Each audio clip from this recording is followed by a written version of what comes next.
We're going to wait just a moment. We still have people teleporting in from the waiting room. And then Angel from Maps is going to get us started, and then I'm going to jump into content here. So while we're waiting, make sure you grab something to take notes on. I'm going to give you 5 tips today to lead inside sales agents well. So you're going to want to make sure you document that so you can implement it in your business. So whenever you're ready, Angel, and then I'll take it from there.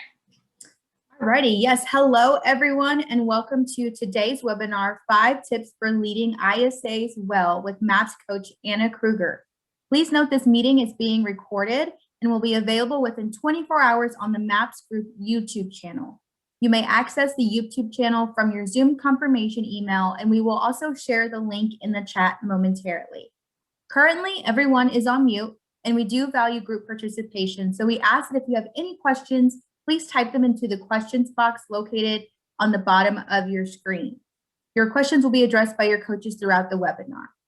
Following this meeting, if you have any questions about today's call or coaching programs, please email us at fasttrack@kw.com. That's all for me. Anna, take it away. All right, perfect. Well, thank you for being with me today, guys. I know you have a lot of things that you could do with your Tuesday morning or afternoon, depending on where you are. So thank you for joining me today. And today we're going to talk about 5 specific tips to lead inside sales agents well. So this webinar is great for people if you're considering hiring an ISA. Maybe you currently have ISAs and you're just wondering how to do a better job leading them. So I'd actually love to know who you are. So tell me what your position is with the team and what prompted you to think, I want to take that class today.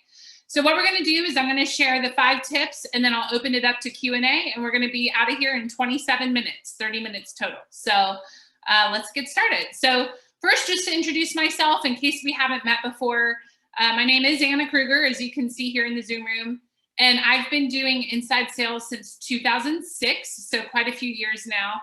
And I have been an ISA manager, I have been a sales manager, I have been a trainer, and I've now been a Maps coach since 2015, coaching, training, and leading inside sales agents. And I still do that myself as well with my own business. So I definitely understand inside sales. And my goal today is to tell you what to do so you don't fail as much as I did. So I made a lot of failures when I first hired ISAs and learned from that. And so I want to share with you today what the key metrics are. The other thing is I have a Facebook group with 5,400 people in there, and I posted a poll to all of them a couple months ago, and I just asked them, what are the traits you're looking for in the leader that would cause you to never want to leave your team? So what I'm going to share with you today is a combination of just experience that I've had in inside sales leadership, as well as responses from the survey, which funny enough, they were the same things that I would have said. So let's jump in today. So the first and most number one thing that everyone said they wanted from their leader was someone who understood their why. They wanted someone who cared to know what mattered to them and why they were here. So I actually was surprised that that was the number one most common answer. I would have thought it would be a more strategic thing. And it was actually very much, I want someone who knows why I'm here, what I want to accomplish, how it impacts my family, things like that. So the first thing to do as a leader, honestly, is get to know the person that you've hired. Is what does this do for their family? What I love is that very much mirrors what we do with our buyers and sellers, right? So we teach in Mastering Inside Sales, the first thing you ask people is about their motivation. So no surprise that anyone, what we care about is someone who knows our motivation. So the number one thing they want is to know that you not only know their motivation, but you care to help them achieve it. So meaning it's integrated into conversations. So it's not just, I'm hiring you. Why do you want to be an ISA? What will this do for you? And then never talk about it again. They really want someone who brings it up in their one-on-one accountability meetings. And that might sound something like, hey, James, let's talk about this conversion metric and how we can get it higher for you. The reason for that is I know you want to take your kids to Disney next year and we want you to pay cash for that. So let's work on this conversion metric. So they really want someone that ties their motivation to the actual activities or the training that they're receiving from you as their leader. So that's number one. I think a lot of us can relate to that. I think we all care to have someone that knows why we're here. Okay, the next thing they're looking for, number 2, is someone that is actually tracking their numbers. Really, they should be tracking their numbers, but they want a leader who's aware of their numbers and can tell them how to achieve the goal. So one reason a lot of ISAs will leave a team is there's a big disconnect between my daily activity and what I actually want to achieve. So maybe they want to pay off their house next year, be debt free, but they're not connecting how 40 contacts a day is going to help them achieve that. So what they want is a leader who can make it ground level for them, right? So here's the daily activity that we're expecting from you. And we know from tracking that, for example, you talk to 75 people, that should shake out to 1 closing, something like that. So they want someone who understands the numbers enough to help them break it down and see, for them as an individual, what activities does it take for them to achieve their actual goal. I'm curious, how many of you are comfortable doing that? You can use a chat box for that. I know from leading leaders, some people are very comfortable breaking it down, and others say, oh, that's kind of my weak spot. I need some help knowing how to do that. So I'm happy to explain that one further if needed. If you all say I'm good, then great. But again, the idea is if I know that to achieve my financial goal, I need 120 closings next year as an ISA, then I need a leader that can tell me, hey, for you to achieve 120 closings, this is exactly what you need to do every single day. They want a leader that can break it down like that. Okay, looks like you guys are good. Perfect. Okay, so then that really brings us to the third thing. So number 1 was know their why and know the reason that they're here. Integrate it into your conversations. They want to know that you care. Not really a big surprise, right? Number 2, track the numbers so that they can connect what the daily activity is and how that helps them get their why, what their motivation is. And then the third thing that they're looking for is they want someone who will ultimately customize the daily activities. If you think about it, a lot of you typed in that you're leaders, maybe you're the rainmaker, you're the director. And I think we can all agree when we first get into a position, we just need someone to tell us what to do. Because we don't know yet, right? We don't have a track record. So I just need someone to tell me what to do. But after I have built a track record, it no longer feels good to come in and just have a blanket, it's 40 contacts a day no matter what. A lot of ISAs are very motivated by knowing, hey, if I improve my skill, maybe to get the same results, I only need to talk to 30 people a day now because my skill has improved. So they really want a leader that understands their numbers enough to customize it and not just have a no matter what, no matter how good you are, no matter how scripted you are, you just always have to do this every single day. They want someone who will customize. And so again, the idea would be maybe one person on your team needs to have 40 contacts a day to hit their personal goal. And then maybe someone else on your team needs 44 contacts a day. And the third ISA needs 36 because they all have different skill levels. So they want someone that can break it down for them. Also, just as a side note, as a leader of ISAs, I find a lot of them get very motivated to script. So let's say that Stephen and I are on the same team and Stephen's like, why do I need 40 contacts a day? And we look at his numbers and we say, hey, actually, if you improve your set to held ratio by just 10%, now you'd only need 30 contacts a day to get the same result. Now that's very motivating for why I'm scripting set to held, right? It's not just, let's just script because it's what we do every day, just pick one. It's strategic. It's you want 30 less contacts a day, let's improve this conversion right here. And that will, the improvement in skill will now allow you to have less contacts a day for the same result. Or keep your 40 contacts and just make more money. You choose. But are you all energized by that? Like I find it energizing to know as I improve my skill, I get some liberty into how I accomplish my job. And a lot of them feel the same way. So that would be the third thing. So number 1, know their motivation. Number 2, tie it into their numbers. Number 3, customize their goals. I find that usually takes about 3 to 6 months of them being in the position. And the reason I say that is the first 3 months, they're building their pipeline. 3 to 6 months, you really start to see what their actual results will likely be. And so usually you need 3 to 6 months for them to have a track record. So when I'm hiring an ISA, I just tell them, hey, my goal is to customize this for you. You might have a different number in 6 months, but for now, because you do not yet have a track record, it's a minimum of 40 contacts a day. But I explained to them, this is temporary. You might need more after 6 months. So make sure you're practicing, or you might need less. It's going to be up to you, honestly, on what you do. Okay, so those are the first 3 things. The fourth thing is, and this is crucial, you will lose an ISA if you do not do this. I guarantee you will lose an ISA.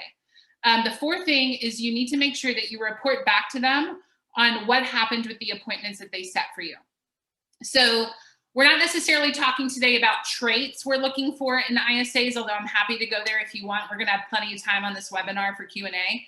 But I'll just tell you, one of the traits that we absolutely must have in an inside sales agent is someone who's results oriented.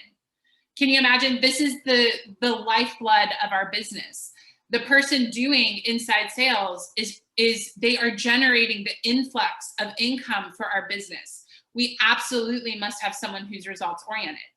Well, let's say we hire a results oriented person, but then there's no feedback loop as to what happened to their appointments. And put yourself in that situation for just a moment. You know, Joshua, Robin, all of you, like imagine you're hustling for these appointments. Some of them maybe you've nurtured for 6 months. You've been very convincing. You finally set the appointment for them to meet with an agent, and then you never hear what happens. That would just suck the energy right out of you, right?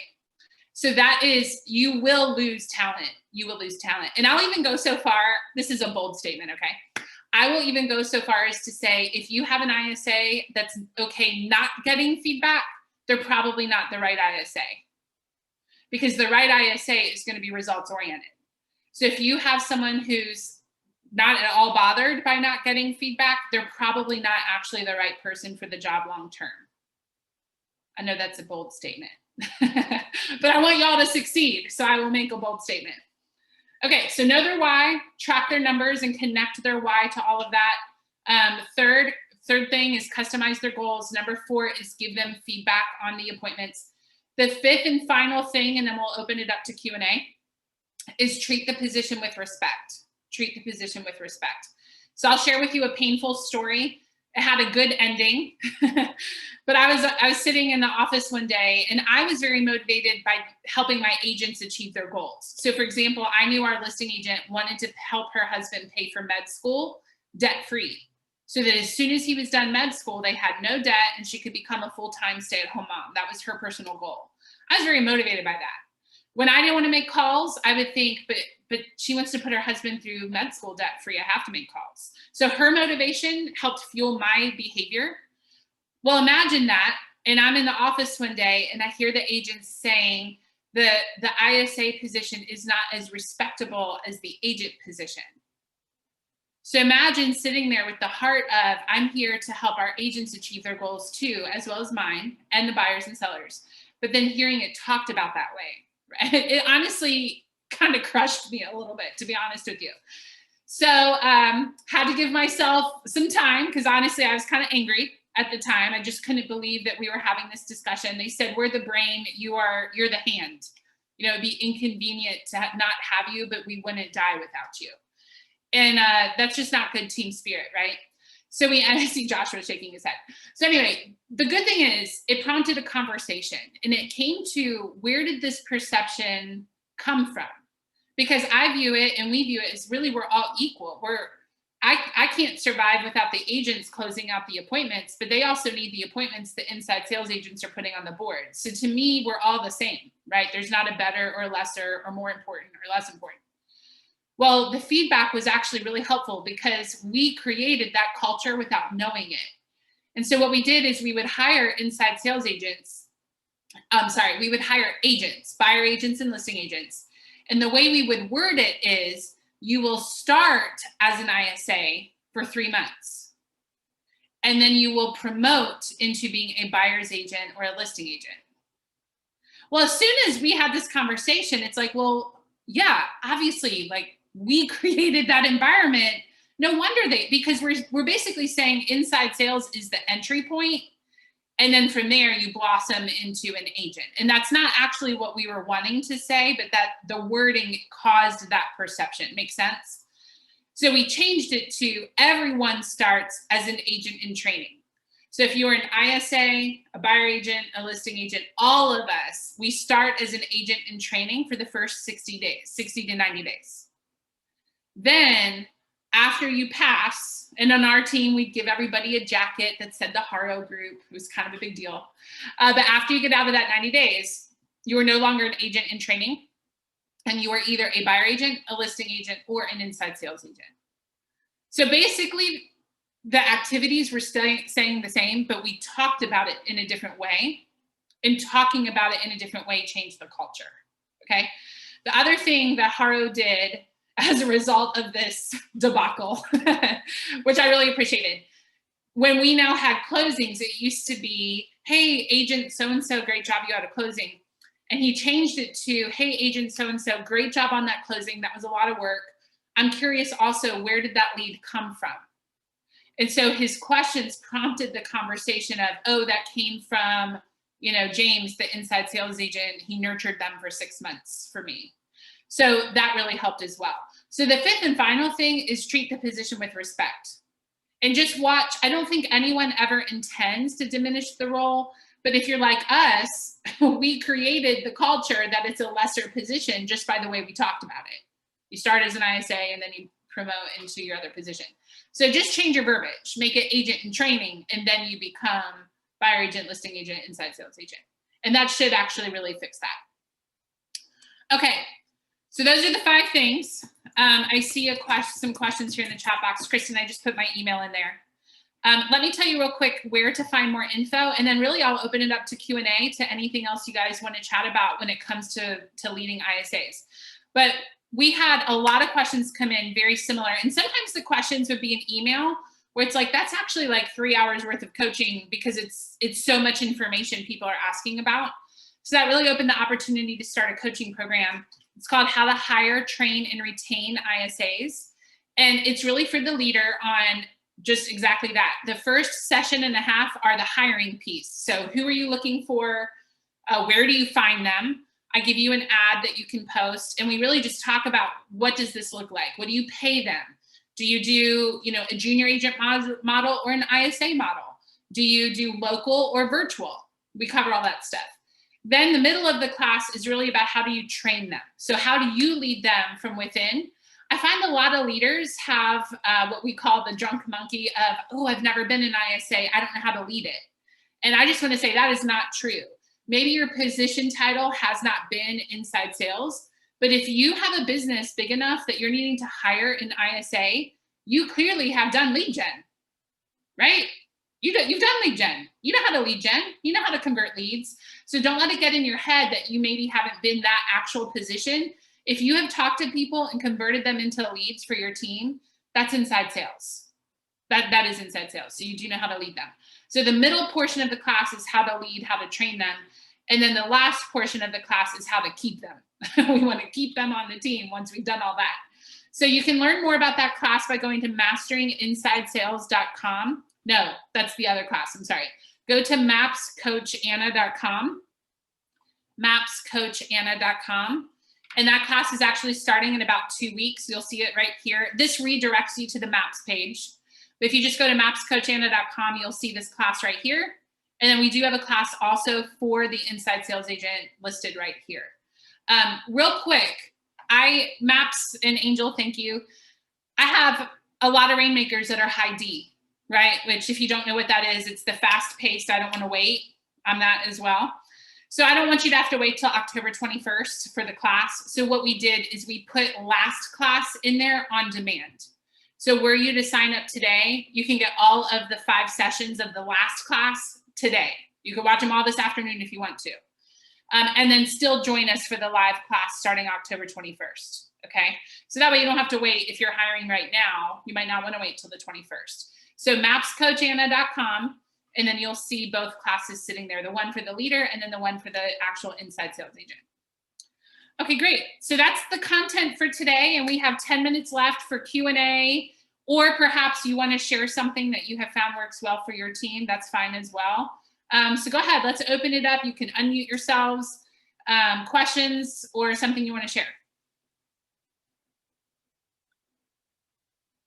How do you structure ISA pay? Yes. Okay, great question. So there's a couple ways you can do it. I'll tell you the best way that we have found, overwhelmingly the best way.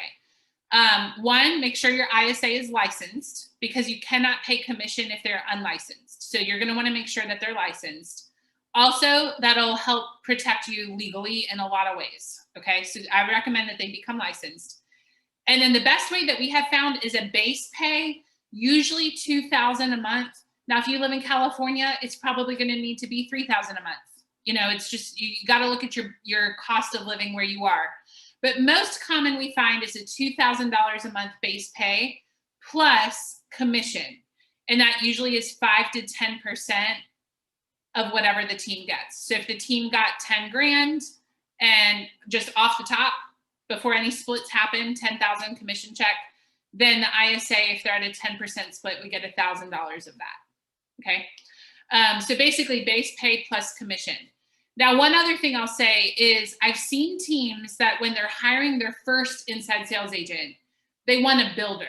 They want someone who can just build the department. They might have experience already. They don't want to need to train them from ground zero.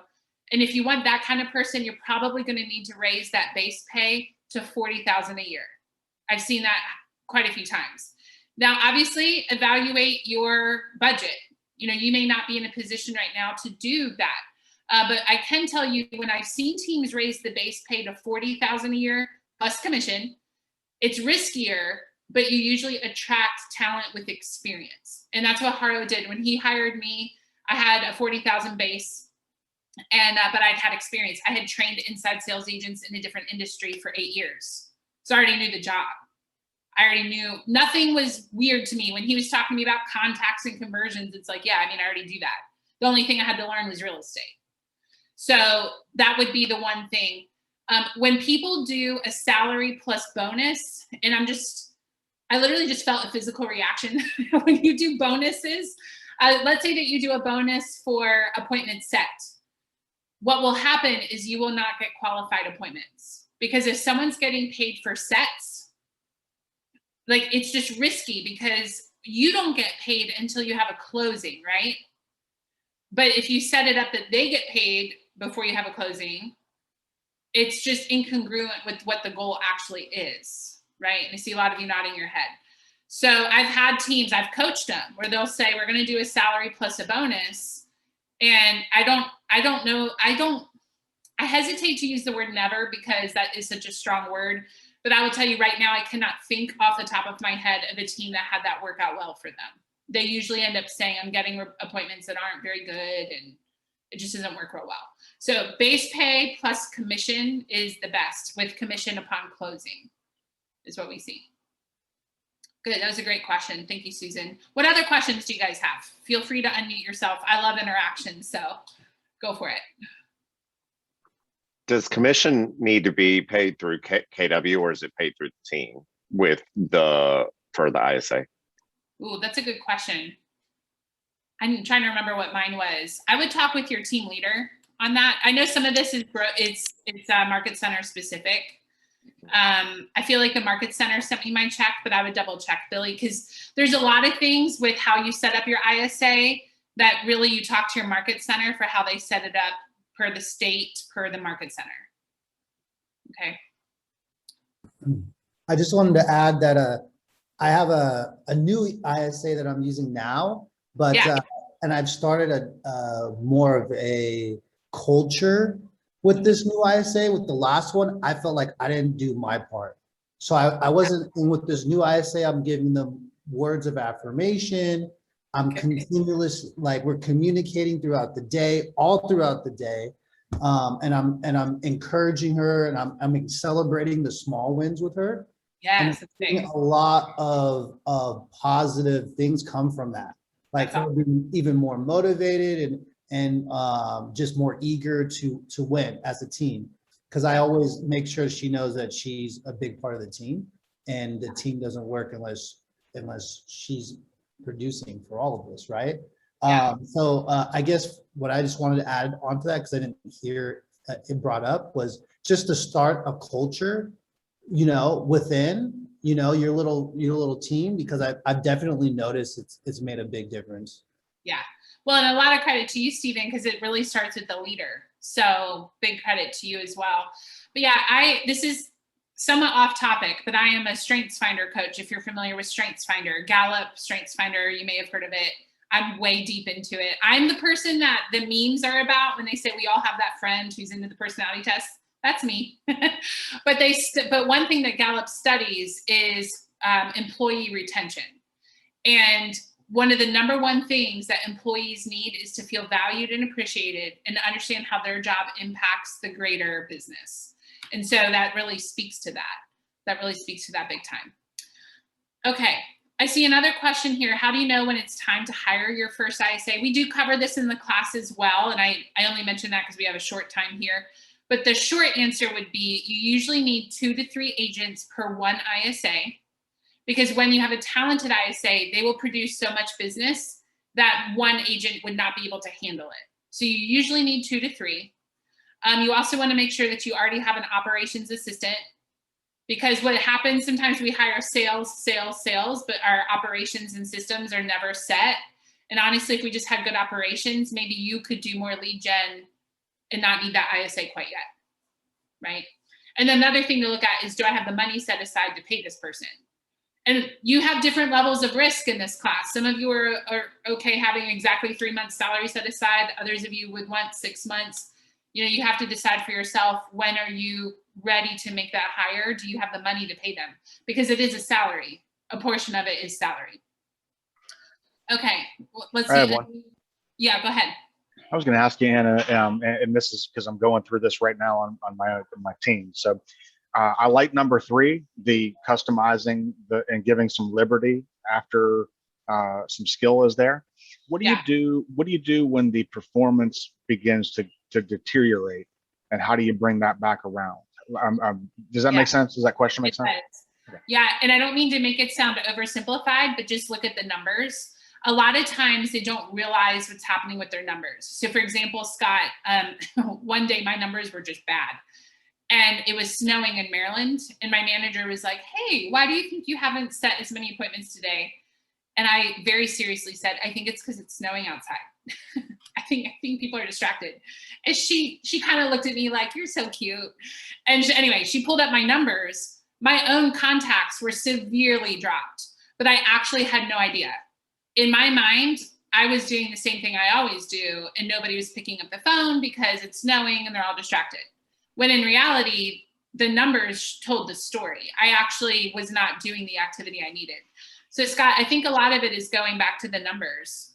So do you, in that scenario then, like, so do you then bring the numbers or the goals back to where they were, or do you change them, or do you just identify that, because we've already identified that the numbers are off? Yeah. So do we take back that liberty, and do you know, is that the would that be a best practice? I think as soon as you've customized their numbers, it's always customized. So Scott, what that would look like in a coaching conversation would be, hey Scott, because your set to held percentage has dropped, we now need you to have 46 contacts a day to achieve the same thing you were doing 3 months ago with 30 contacts a day. And so, but then that raises their interest in scripting their set to held conversation, right? So to me, it's just always customized. It's never, well, now it's just back to 40. What if 40 is not enough? What if 40 contacts isn't enough? So it's always customized. It's, hey, now you need 56 contacts to achieve your goal. And that's because this percentage dropped. What could we do to get that percentage back to where it should be, so you don't need 56 contacts a day? Who wants to do 56 contacts a day? And usually they really appreciate that conversation. Yeah, good question. Okay, I'll do one more question. And then if you have questions, I want to respect your time. I'm going to put my email in the chat box, and know that all the questions in the chat box are covered in the class, which is available on demand today. And then you can also take it October 21st. So again, that's mapscoachanna.com, and then click on the how to hire, train, and retain. Okay. One other question, I'll do any tips for the best interview question. Honestly, and this will sound like a Hallmark answer, I would look at how quickly do they feel like a friend over the phone when you first call them before you even meet with them. because this person, you're going to be hiring them to be the phone point of contact for your team, right? So if they're kind of stiff and awkward and very formal, very serious, I already know it's probably not the right fit. So you want someone who very quickly feels like a friend over the phone, because you want them to feel that way with their clients. And I know they're probably nervous talking to you. They're going to be nervous talking to leads at first too. So I don't care if they're nervous or not. Can they still come across warm and friendly? That's what I'm looking for. And then my favorite question, there's a lot of questions to ask, but my personal favorite would be, you know, hey, Kristen, if you were at a party and there was someone that seemed a little standoffish, what would your internal response be to that? And what I've noticed is a lot of the top ISAs say, ooh, I'd want to make them like me. And it's that element of there's like a challenge of how can I get this person on my side? Almost like it's a fun game. They're not intimidated by the standoffishness. They want to figure out like, how can I get in this person's brain and get them to talk to me? It's kind of fun. So I find that that's a great question. Not every ISA is going to say, I'm going to want to make them talk to me. But I find a lot of the top ones, because I did an experiment once, I just asked them on coaching calls, hey, how would you respond? And overwhelmingly, the majority of them said, they were like excited. I'd want to make them talk to me. Figure it out. So that's my personal favorite question in an interview. Certainly there's more. And that's why we have that whole class, how to hire, train, and retain. We spend a whole hour and a half just on hiring and how to find this person. So hopefully this added value to your day today. Thank you so much for being here. So just a reminder, that class starts October 21st. It is on demand today. So as soon as you sign up, you get all 5 classes. And then once you have your person, we do have a class for the actual agent or ISA. We have both in there. The class is 50-50, agents and ISAs, because it's really a lead generation class. And that starts in the first Wednesday in November. Okay, guys, if I didn't get to your question because of time, feel free to email me. Thank you for joining today. It was great to see all of you. Kristen, were you about to say something? I was just going to say that, I mean, I get to experience you in MAPS group coaching, and your program is amazing. I know a lot of people have taken it. I just recommended it to a gal. She does over 100 million. I said, don't try to do this on your own. Go take Anna's class and then do it. So, well, and Kristen, you also have a great class. Tell everyone about the class you run with MAPS. So ours is called Scale Your Business to Expand. And so think of it this way. ESO is all about the why. Why do you want to grow? Why do you want to grow where you are? Why do you want to grow across the state line? Why do you want to just grow into the next geographic area? It's all about the why and the who. Scale Your Business to Expand is an 8-week course, once a week for 8 course, to teach you the how. How do you actually now go do this? So ESO is the why and the who, and then Scale Your Business to Expand is walk me through, help me with the set up the systems and models that I need in order to actually grow my business, whether it's across the state line or right here in my own backyard.